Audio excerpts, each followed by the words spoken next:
Hello friends, this is Miss Reenie, your virtual teacher's assistant.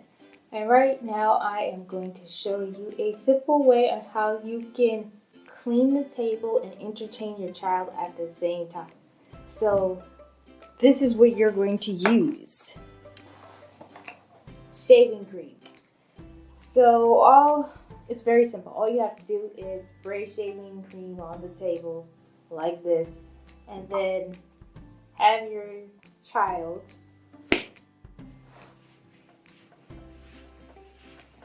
rub it on the table, and while they are rubbing it on the table, you can do things like have them write their name. You do the alphabets.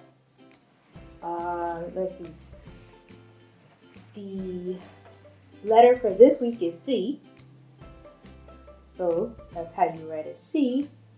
And the number for this week is 4. So this is how you write a 4. And as you can see, they can write all sorts of things on the table. They can draw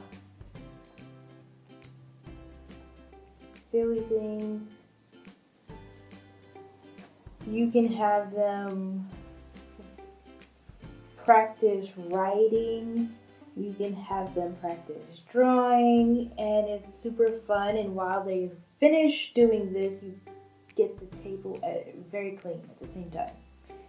So I thought this was really cool to share with you, and I am actually having fun drawing as well.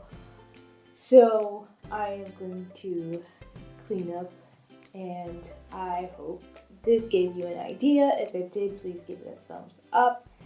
And don't forget to subscribe. I hope to see you soon. Bye.